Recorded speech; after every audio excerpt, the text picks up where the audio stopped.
scooter. Okay, well, welcome, Scott, and we'll turn it over to you. Well, Sal, thank you very much, and thank you to the Stanislaus Audubon chapter and all the people that are here with us tonight. I really do appreciate that. I hope you guys are going to have as much fun as I know I am. I love having this discussion, and while I enjoy doing the presentation, and I really do, my favorite part is always the questions at the end. So please don't hesitate. And you know, as Sal said, you can put them in the chat and he can read them to me at the end, or you guys can ask, but that really is my favorite part. This is quite an adventure that I wound up on. Sal listed some of the stuff that I've attempted over my life or over the last decade or so, and I have to open by thanking my wife, Randy. She has been remarkably supportive for all of these different adventures, and it's not possible that it would have been able to happen without her. The adventure itself was great, being able to find these birds and the other things that I found. But truly, the best part of it was the people. I met some remarkable people along the way, and people who were generous and kind with information and knowledge and experience. And honestly, I would not have been able to complete this quest without the help of some of those people. I might be able to do it now. I feel that with the experience that I've gained and having gone through this, I could probably go back and do it and probably do it inside of 12 months. But the first time out of the block, absolutely not. And so for that, and I'll mention some of those people as we go through tonight, but for those people, I'm extremely grateful for all of their help. And I've discovered in the birding community, it's one of the things that I love is that people are generous. In a way, it's a competitive thing. You know, most of us, you know, we'll talk about how much we don't care about the list, but we love adding lifers to our lists and keeping track of those things, whether it's yard birds or county birds or whatever.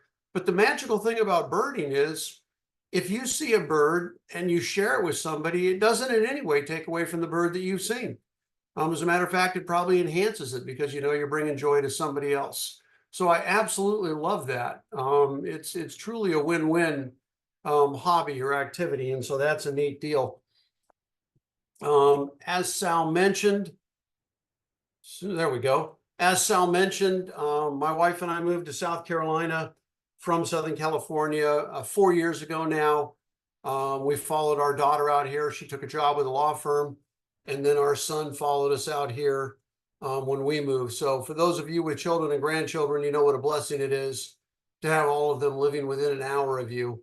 And I think probably the boat and the jet skis and the lake has a little bit to do with our popularity with the kids, but I'll take it. I don't care what gets them out here as long as they get out here. When I left California, I was not a birder. I mean, I enjoyed birds. I like birds. You know, we saw condors all the time because of the area that we lived in Ventura County for a long time was the national headquarters for condors, if you would. And so we saw a lot of them. And before we moved here, my wife and I had been to all 50 states and about 35 or 40 different countries. And obviously we saw a ton of birds on all of those different trips that we did, but I didn't keep track of them, not being a birder. And I kind of regret that and think, shoot, I wish I could go back and re-see all the birds that I glossed over on those trips. But you know what? That's a first world problem, and I'm enjoying it now. The bald eagles that I'm showing here were taken up in Maine when I went and chased, and some of you may know about it, or some of you may have chased it, the Steller sea eagle that has showed up there for a couple of winters. And so I went up there 2 winters ago for 4 or 5 days, and I wasn't able to see it. And then I went again last winter and got it within an hour of being there, and then went back about 3 days in a row and just got to spend hours watching it. And one of the most amazing things about it is the dramatic size difference between that and a bald eagle. I mean, it is 50% bigger than bald eagles. But this was a pair that I got a shot of while I was there. But the first day we were at our home, which we had bought online. We'd never been here and we'd never seen the house in person. And so we were kind of nervous and excited about it. And we got here, and before we even went in the house, the realtor was walking us through the backyard, and coming straight across the lake was a bald eagle and flew directly overhead and directly over the house. And I thought, well, that's a heck of a good sign. I'm gonna go ahead and take that as a really positive thing. Sal mentioned I've written 50 something books. I was kidding with him before we started that it's not that hard to do if you trade quality for quantity. And so I just keep banging them out. Someday someone will buy one. Other than my poor wife, who has a collection of all of my books. But having a love for writing, having written newspaper columns for years and owned an advertising agency, I wanted to write something in the birding world, but I'm not a scientist and I'm not an ornithologist, and I'm closer to the finish line than the starting line, so I didn't figure I was going to become either of those things. And so I just thought there's got to be something I can write about that would be respectful to the hobby, and still fun for me. And like a lot of us, I had watched the movie The Big Year. I'd seen it before I was a birder and loved it. I loved the three actors there. And then one night during COVID, early on after we moved here, I watched it again, and I thought, doggone it, that would be a really cool thing to do. And so I started to play around with the idea. And it was my son actually who got me into birding. We like to sit outside on the deck and have a cigar and just chat. And a bunch of birds were flying by, and I said, I gotta figure out what these birds are. We're gonna be living here. I should know what these are. And a couple of days later, a Sibley's guide showed up. My son had ordered it for me, and that was it. I was off to the races. And while I do love all birds and I enjoy the birding, it is the raptors that I have a special place in my heart for. I don't know if it's anthropomorphism, I guess. I think they're regal and noble, and I love to watch them, and it's just a beautiful thing to me. So for me, they were a bit different. And I started to do a little bit of research, and I discovered a couple of things. That it is generally accepted that there are 53 raptors that call the United States home. There is not, by the way, a definitive definition of what a raptor is. There are many conflicting definitions. There are ongoing morphine fluid definitions, but there is not, for example, like with a mammal or other species and genuses, we don't have that for raptors. We just we use the word and we slot the birds in there that we think fit. But I thought, man, finding 53 birds in 52 weeks, how hard could it be? Well, maybe not hard at all for people who are better and smarter than me. But I turned my big year into 17 months and had a blast doing it. This is a breakdown of the 53 raptors. You've got the 3 vultures, turkey and black, and the condor, 19 owls, and 31 diurnals. And when we talk about the fact that there's no generally accepted definition, I remember back, some of you may know, the Supreme Court Justice Potter Stewart in 1964 said, when he was asked to define pornography, that he couldn't do it, but he knew it when he saw it. And I think that's pretty much how raptors fall into these categories. But there's a lot of debate going on. The biggest one being, should vultures be counted? I've come to believe that they shouldn't, but most people do. And I did when I did the project, so I keep them in there. But if it was up to me, they wouldn't be counted. There's going to be some splits coming up. Harlan's hawk will be split out from the red-tailed sometime soon. And there's a short-eared owl in Hawaii that's currently a subspecies of our short-eared out here. But there are a lot of people working on projects out there to get that split out. So I tend to think that's going to happen. But I love the arguments and the debates. I love reading about it, meeting different people. I've run into people who I think are very experienced birders, and some are even ornithologists, that don't think owls should be considered as raptors, that they should be broken off. And then there are people that think that shrikes or parrots should be included in raptors. So the ongoing discussion is I think, one of the neat things about it. When you look like at a Harlan's hawk, it's been split and lumped, I think, 4 times in the last 30 years. So, I tend to think it's going to be split again.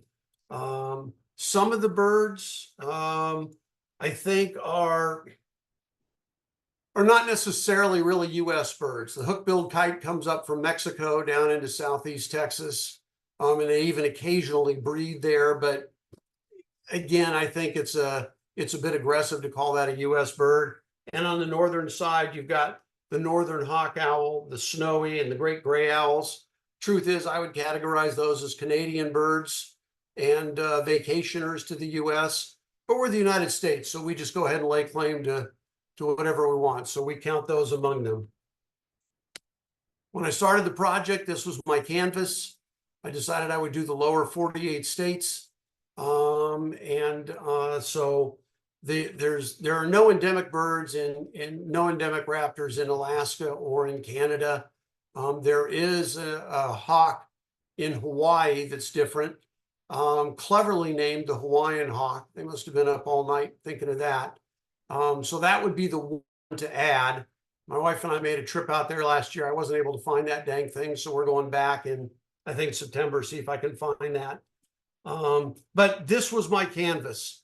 And of the 53 raptors, and I'm using eBird as my guide, by the way, just so everyone's aware, that's my research tool. So when I give a fact about distribution of birds, that's where it comes from. It's either what I've seen personally, or it comes from eBird. So if you trust eBird, great. If you don't, you can dismiss this. But of the 53, 20 of them have been seen in all 48 states, which I thought was pretty cool. And 2 of them have been seen in 47 of the 48 states and have skipped Louisiana. And the 2 that have skipped Louisiana are the northern saw-whet owl and the northern, now American, goshawk. You might have thought maybe it'd be a snowy owl or a northern hawk or a great gray, but nope, it's a goshawk and a saw-whet. And that is the only state they have not been spotted in of the 48.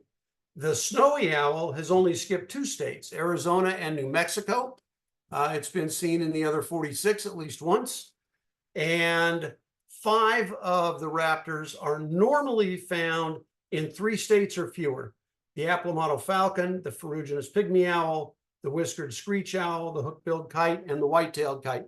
And interestingly enough, the state those 5 share in common is Texas. Of the 3 states or fewer, Texas is the one that they're spotted in, and then normally Arizona and New Mexico. Those are all southern birds that do that. This will be a conversation about the distribution of me. So this is what I did. I did 7 cross-country driving trips, which is my favorite mode of transportation. I've got a 3-year-old truck that's got over 100,000 miles on it, in large part due to this book, which my wife says I have to add to the expense of the travel. And but I love driving trips. I just love the idea. I don't know what's going to be around the next corner or when I see a road, because it's a 4-wheel drive truck that I can just take off on and go look for something. So I did that. And some of those trips I did multiple times and thoroughly enjoyed doing that.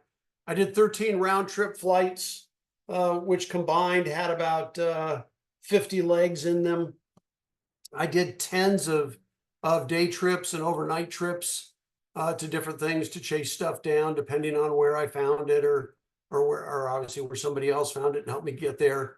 I traveled 25 weeks. I visited 34 states, and I traveled over 100,000 miles on the trip. And of those 50 flights, by the way, 49 of them took off and landed on time and had no trouble, which apparently is inconsistent with a lot of other people's track record with Delta and United, which were the 2 I use most often. And the only one that veered from that took off on time from Houston. I was heading down to Harlingen, Texas to look for the bat falcon, which was a rarity that came up a couple years ago, and the hook-billed kite, which I had to make 4 trips to Texas to find. And we got within a few minutes of Harlingen, Texas. It was about 11:30 at night. The pilot came on and said, "Hey, we got some bad news. It's pretty foggy down there. We're not sure if we're going to land, but we've got about 15 minutes worth of fuel left. So we're going to poke around and see if we can land it. And if not, we're going to turn around and go back to Houston." Well, I'm not a genius with planes or time or gas, but it took us 45 minutes to fly from Houston to the point where the pilot said, "We have 15 minutes worth of fuel left." I was discouraged by that fact. And a couple of minutes later, somebody must have said something, and he figured it out because the pilot came on and said, "Look, what I meant to say was, I have 15 minutes worth of fuel we can play with. I have plenty of fuel to get us back to Houston within all the FAA safety regulations. But that's something they should open with, but they didn't. And on all my driving trips, so these are some of the cross-country trips I did: Texas, California, Montana, and Florida. And all 4 of those I did at least 3 times. I think Montana was about a half dozen different times. These are the round trip flights to various places around the country. And these are the 34 states that I hit. I didn't really get much up into the Northeast, although when I went to Maine, that's not actually part of the book because it was a rarity. It was that Stellar Sea Eagle, but nonetheless, I went. On my driving trips, I never had a problem. Never had a tire go flat, never had the truck break down. I got stuck a couple of times, but I've got a winch and was able to get out, so no issues. But I was in Kalispell looking for a snowy owl. And about 3.5 hours west of where I was, I knew there was a spectacular valley for raptors. And I thought, okay, I went, I looked at the airport, didn't find the bird, took off, drove the 3.5 hours, got there midday, obviously the worst time possible for birding, but found 119 different raptors in this little valley, including about a half dozen great horned owls. And so when it was time to go back, I thought, well, shoot, I can get back to that airport before dusk. I could take another look for that dang snowy. So I typed in Manning Road on my GPS, and it came up 3.5 hours away. I decided just to follow the GPS. I turned on my books on tape, and about 3 hours and 20 minutes into my 3 hour and 30-minute drive, I looked up and saw you are now entering Canada. As it turns out, there is a Manning Road that's 3.5 hours from that same valley in Alberta, Canada. And I thought, well, that's unfortunate. I won't get back before dark now, but that's the way it goes. And it'll be a good story one day. Well, I got in line and got up there, and the guy said, "Where's your passport?" And I said, "I don't have one. I didn't intend to be here. I just want to do this U-turn. It's 100 yards. Come back to the States. I made a mistake. I apologize." There we go. No interest in a conversation or being human. Did not believe my answers about drugs and guns and whatnot. So I wound up spending over 3 hours in Canada having my car stripped down to 0. And then as I put it back together, they handed me a piece of paper and said, "Give this to them on the US side so they know you've gone through all this." And they share a building, by the way, at this particular border crossing. Said, "Just give them this piece of paper and you can breeze right back into the States." That did not turn out to be true either. I spent another 4 hours in the US trying to convince them that I was a citizen and I was just stupid and not a terrorist. So I wound up about 7 or 8 hours at this one little border spot before I was finally released. So if you're ever there and you're looking, there is a Manning Road in Alberta, Canada, and in Kalispell, Montana, and they are both 3.5 hours from this remarkable valley filled with raptors. So the snowy owl that I wanted to get, I was there for a week. I spent 15 hours at dawn and dusk looking for a snowy owl. And on Friday afternoon, I had to catch a flight to head back home. That was all the time that I had. I had not seen the bird, and I was out there for about 2.5 or 3 hours. And it's really a cool place, by the way, this Kalispell, it's airport. And the streets have great names: Sky Ranch Lane, Pheasant Heaven. My personal favorite was Moonbow Loop, for those who grew up in the 60s and 70s, which I think most birders did. Moonbow Loop is kind of a cool name. And of course, Manning Road. And I felt like I was getting to know the neighbors. I could tell when people were coming and going from work because I'd been there dawn and dusk, Monday, Tuesday, Wednesday, Thursday, and Friday morning. And so finally, with this last 10 or 15 minutes, I saw a car on the side of the road, as we do as birders. I pulled up and I said, "Hey, any chance you've seen the snowy owl?" And the guy turns and points to a house behind him. He goes, "You mean the one sitting there on the shed?" And there it was. And so I was able to get this shot and a few other shots and get to see the snowy. So that was quite a treat. I really enjoyed that. And snowies are tough to shoot because they're so white. And it's tough in a hazy background because they're often in snow and fog and shrouded. So, but you do get a chance for those eyeballs to pop out, which is an absolute blast to get to see that. Raptors by state, the way it broke down, there were 5 states where now, and keep in mind as I say this, obviously I saw the birds in more than one state and more than one time. I just would pick one time for each bird that I thought might make a good chapter in the book or a good story to tell. So, turkey vultures living on the East Coast, you see them in every state. Heck, you see them in a ton of states on the West. Black vultures are out, and red-tailed hawks are everywhere. So, but this is where I counted them. There were 5 states: North Dakota, Pennsylvania, Wyoming, Minnesota, and New Jersey, where there were 1 or 2 that I counted. There were 2 states with 4, Colorado, and all 4 of those were owls, and all 4 of those were Rocky Mountain National Park. And Florida, there were 2 states with 5, Arizona and you guys.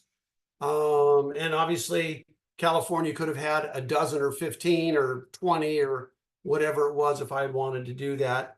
There was 1 state with 8, that was Montana. And I got the snowy and the short-eared and the long-eared and the rough-legged hawk, the American goshawk, and I got my final 2, which were the gyrfalcon and the northern hawk owl. Those were the last 2 I got out of the 53, and that one took some effort. There were 9 from my home state, and then Texas led with 11, plus the bat falcon, which wasn't one of the 53, but nonetheless, it was pretty cool. So this shows the different states where I was able to find the birds. Obviously, if someone was to replicate the trip, they could find all of the birds in all different states if they wanted to. I visited a number of hawk watches, and I discovered 2 things about hawk watches. One is almost every hawk watch spells it differently. Some spell it as 2 words, some spell it as 1 word, some spell it as 1 word with a lowercase w, some 1 word with a higher case w. And I do know that what it did do was drive my editor crazy when she was trying to proof that and figure out what were the accurate names. And the other thing that I discovered is I'm not a fan of hawk watches. I say that with respect to the people who do it because I think they're enthusiastic and devoted volunteers. But in most cases, sitting around all day watching specks fly by and trying to count, wing beats to see if it's a Sharpie or a Cooper doesn't appeal to me nearly as much as finding one isolated bird and being able to watch it for a couple of hours.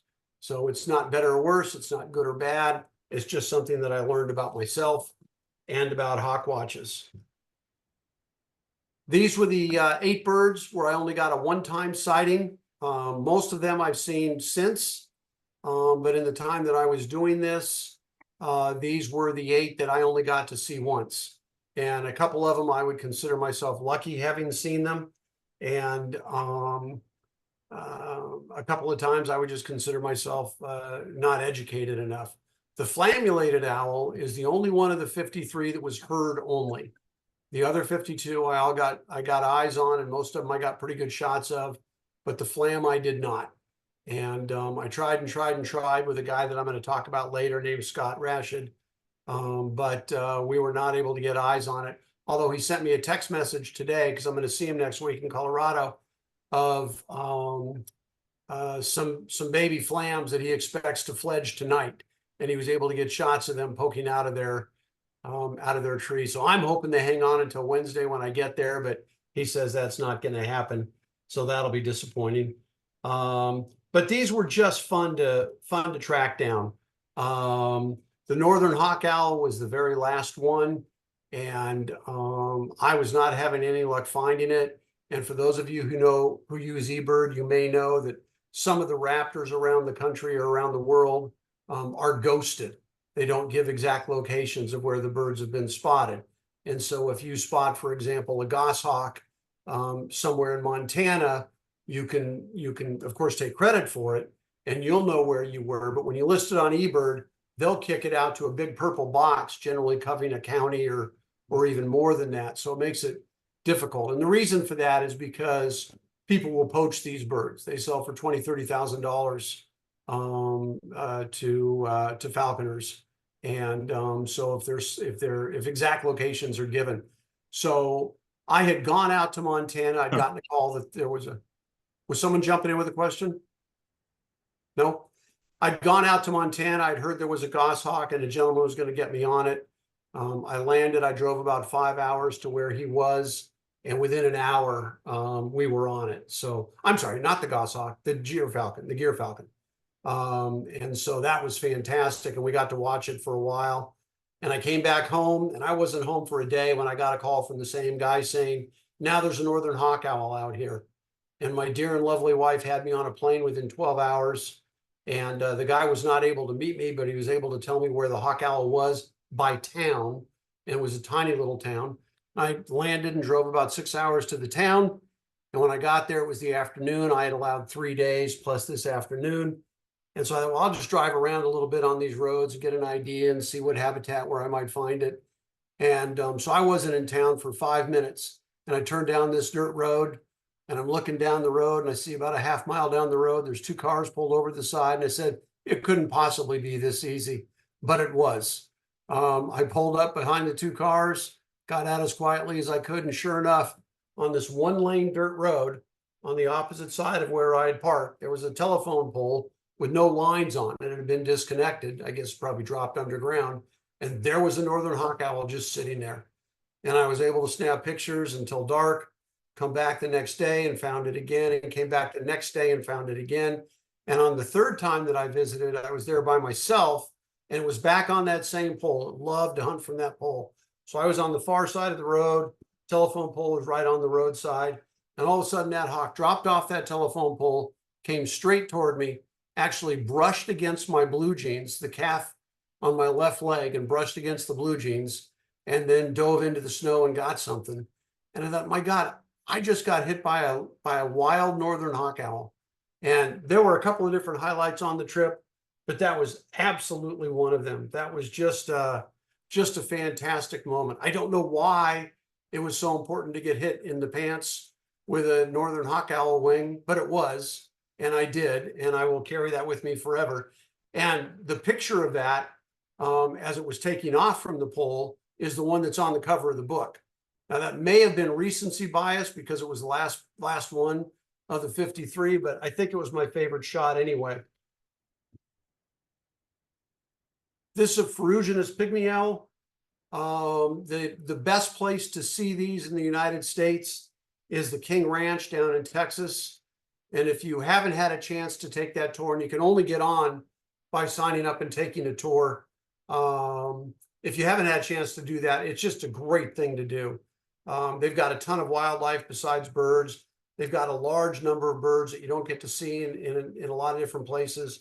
And one of those is this ferruginous pygmy owl. And the King Ranch in Texas is actually bigger than the entire state of Rhode Island, which I just find to be very cool. That somebody can have a private ranch that is larger than an entire state. And anyway, I went to take the tour, hoping to find the ferruginous.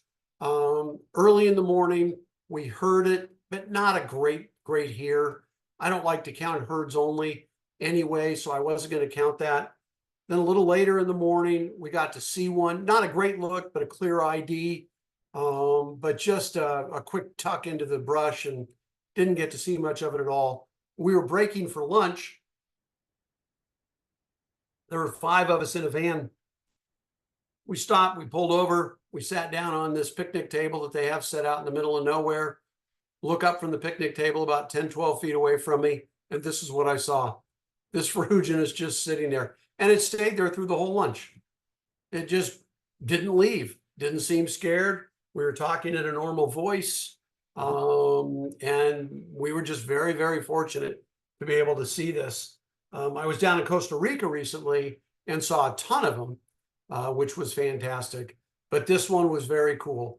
And it was also on the King Ranch on that same day that I got my white-tailed hawk, which was one of my 53. And I mentioned to you that I met a number of great people. And one of them I met this day, a guy named Frank Fabro. And Frank was a 20-year-old college student who was doing some work with spotted owls out in California. And as we got to talking over the course of the day, he said, hey, if you run into trouble finding a spotted, give me a call, I'll get you on them. And I said, great. So summer came along, and I hadn't gotten one yet. So I called him. I said, hey, Frank, if you can really get me on it, let's do it. And he said, sure. So he told me where to meet him in California. And we had to be very precise because where we were going, there was no cell service. It was out in the middle of nowhere. He was going out the night before to camp. I flew in and left like at 3 in the morning and got there at 6. And we started hiking down this dirt trail. And he said, look, I think there's going to be a nest out here about a quarter mile, maybe a third of a mile off this trail. I said, great. I said, where's the trail to get there? And he turns around and hands me a machete. And he kept one for himself. And we actually had to machete our way through the forest. And as we did, we came out into this small clearing, no more than 15 by 15 feet. And this gal was there, middle of the day. Well, not middle of the day, 9 in the morning by now. But, and she was just sitting there. And we kind of stopped and froze, and I snapped a couple of quick shots, figuring we'd lose her. She didn't move, kind of like the ferruginous. We wound up sitting down and opening up our snack bags and grabbing a snack and some water. And we probably sat there for an hour. She dropped down and got a mouse while we were there, but she didn't leave. And at the end of the hour or so, we had some other stops we wanted to make. When it was great because we wound up finding some fledglings, some spotted fledglings, which was cool. But this is another one that I'll always remember. I mean, she just stared at us, and I mean, what you're looking at is what we watched for an hour. I mean, she would preen, she'd close her eyes and doze off. She caught a mouse. It was really awesome. It was a gift. The swallowtail kite, which you can see in a lot of different places, had never been seen over my lake, at least according to Lake Greenwood.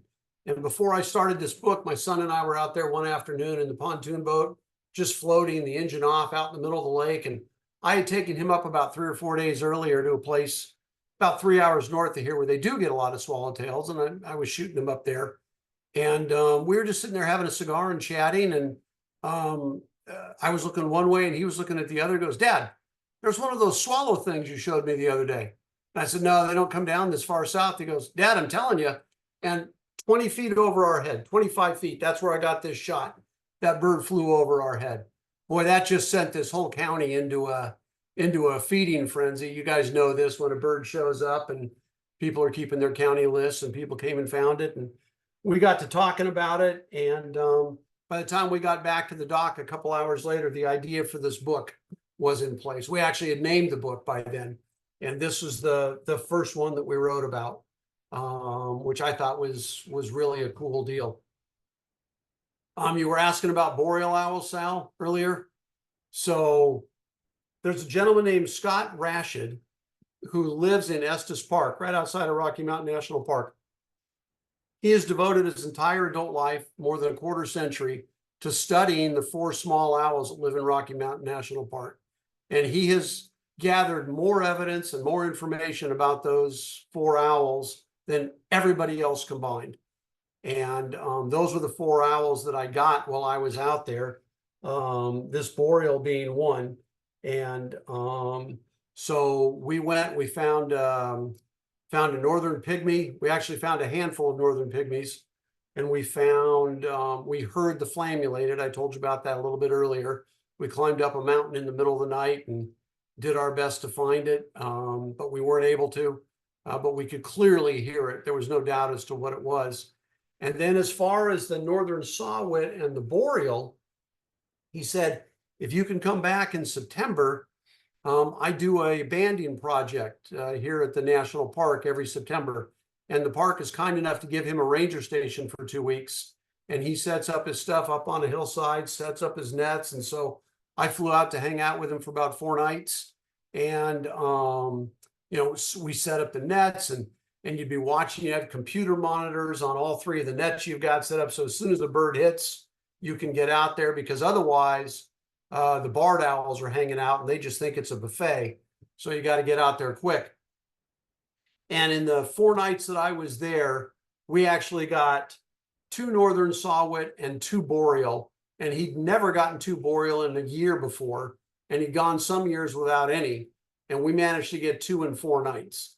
And so after we'd measured it and sexed it and done all the stuff that needed to be done, he let me release this little guy. And so I got to hold it, and somebody who was assisting snapped a quick picture, but that was a real treat. So I wound up getting to see all 4 of those small owls, and I'm going to see some more next week. Same species but different birds, obviously. But when I head out there next week, so I'm excited about that. And this guy Scott is one of those guys that He's got 35 or 43-inch binders with handwritten notes for the last 25 years. And I mean, you can use the word obsessed and he would not be offended. This is his life. This is what he does.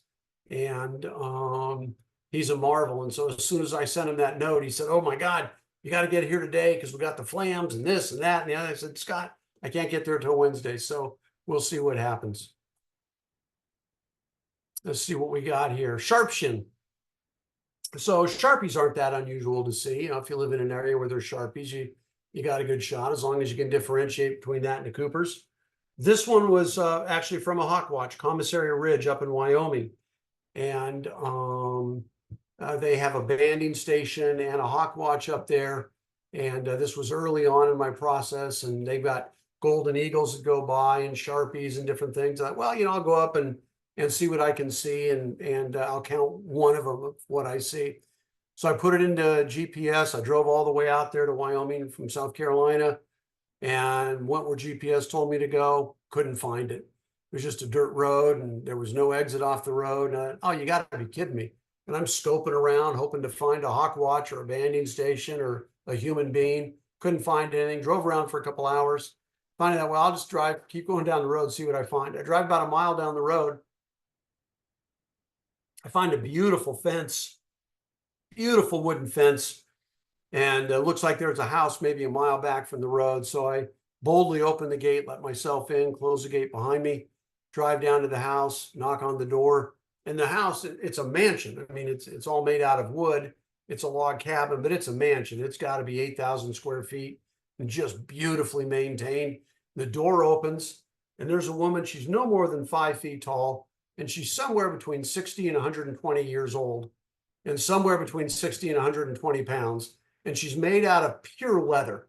I mean, just imagine the oldest, roughest, scratchiest leather chair you've ever seen. That's this woman with the brightest, whitest, kindest smile you've ever seen. And without me having said a word, she reaches out and hands me a glass of water. And she says, "You looking for the Hawkwatch?" I said, "I am." She said, "Yeah, about once a week, one of you shows up. You think you can get there by GPS, but you can't." And she gave me very specific directions. And sure enough, they got me to where I needed to go. Never would have got there based on GPS directions. And I'll always remember this woman. She was just right out of Central Casting. I mean, she was just so cool. She would have been running Bonanza. But that being said, I did get up there. And I got to hold this Sharpie. They had caught it and banded it. And so I got to hold it before they released, or I got to actually release it, which was really cool. And then I climbed to the top of the hill where the Hawkwatch was, which was maybe a half mile away from the banding station. And I mean, it's just a windswept, rock-covered hill. There's nothing. There's no trees. There's nothing. Now, it is the one where the birds fly the closest. The golden eagles fly pretty close, and the Sharpies and others. But it is just windswept and cold, and the weather is brutal. And they have 3 people working there, and they work 7 to 8 weeks over the season, over the spring migration season. And they are up there 6.5 days a week. They take Wednesday afternoon, go into town, take a shower, and buy food. But they go the other 6 days without a shower. They live in tents. They eat the food that they bought the week before. And they've built these little rock forts. They're about 2 feet tall, and each of them have their own, and they nestle into them. And that's where they sit during daylight hours for 8 straight weeks, counting these birds. The devotion is unbelievable. But these 3 people were committed. 2 of them were returning for the second time. So temporary insanity was out, and it seemed to be something they actually wanted to do. So I sat there for maybe 3 or 4 hours and thought, I'd have to blow my brains out if I did this for 2 months straight. But they loved it. And I've been in contact with the gal. There were 2 guys and a gal since then, and she plans on going back. So that definitely qualifies to each their own. The red-tailed hawk. Most of you know that red-tailed hawk, the scream, the screech is what's used in movies and commercials and TV shows when they're showing bald eagles. Bald eagles have that high-pitched Mike Tyson kind of call, whereas red-tailed hawks have the coolest call in the world. So they're always used to replace bald eagles. What you may not know is that the greatest benefactor of red-tailed hawks in the history of this country was President Eisenhower. And if you don't know the story, when President Eisenhower became president, he wanted to build an interstate highway system. And he did that. It didn't get completed till 94, but he started it in the 1950s. And of course, when he did that, he created perfect red-tailed hawk habitat, right? You clear the ground on both sides, and then you plant these perfect perches. They call them telephone poles, but they're red-tailed hawk perches. And the red-tailed hawk population exploded starting in the 1960s. And we have President Eisenhower to thank for that, which I think is really cool. Peregrine falcon. This is the one shot I took that wasn't out in the wild. This was at a photo workshop that I went to, a bird and photo workshop. But I love the shot so much, I went ahead and inserted it. I've got other shots of the peregrines in the book, but this one I like to share when I give these. The best place to find these in the country is Torrey Pines down outside of San Diego in California, as a matter of fact. And during breeding season, you go to Torrey Pines on the cliff and stand on the beach and look up at the cliff and see and shoot peregrine falcons all day long without absolutely any problem, which is a treat to be able to do. Bald eagles. This is one from our lake, juvenile, obviously. And there are great places to see these around the country, but maybe the best, if you haven't been, is Conowinga Dam, which is on the Susquehanna River in Maryland, about 45 minutes northeast of Baltimore. And when the shad run, which they do twice a year, just think of the salmon running up in Alaska. When the shad run and they go through this dam, the Conowinga Dam, a large percentage of them get knocked unconscious or killed as they go through the dam. And there are about 300 bald eagles in an area the size of about 2 football fields, waiting to pick up these shad. And then there's an infinite number of cormorants down there as well, scooping up whatever they can. And you can watch the bald eagles fight all day, and you can get as many shots and as many looks at the bald eagle as you want to get. Along those same lines, osprey. There's a place in Florida. Now, osprey are pretty common around the country, but there's a place in Florida called Sebastian Inlet. And Sebastian Inlet is on the east coast of Florida, and there are osprey there year round. But when the mullet run, and this is a mullet right here that this guy's got, there's a narrow opening at the inlet. You know, the bay narrows down and then opens up into another bay behind it. But the water during the 2 tide changes every day rushes through there. I mean, it's hard to get a boat through there at that time. And that's when the mullet go, and that's when the osprey are out there. And there will be dozens of osprey flying low, flying under 100 feet, grabbing these mullet nonstop. And so if you want to watch osprey or see osprey, or if you want to shoot osprey, this is the place to go. They may be my favorite bird. A couple of quick facts that are unique to osprey is they are the only raptor that uniquely eats fresh fish. They're sushi eaters. There are reports that they will occasionally eat carrion or something else, but 99.9% of what they eat is fresh sushi, which I think is very cool, very focused, very intent on what they're doing. They're the only bird in the world that migrates and carries a lunch with it. So as you know, when birds are migrating, they fill up, they maximize their body weight and carry as much as they can because they need every drop of energy to get where they're going. The osprey do that as well, but then the last thing they do is grab one last fish, put it in the talons head first. They always switch the fish so it's head first. And as they're flying like over the Gulf of Mexico, they just spend 24 hours eating that fish. They are also the only migratory bird in the world that when it leaves on its first migration, it'll be roughly 6 months old.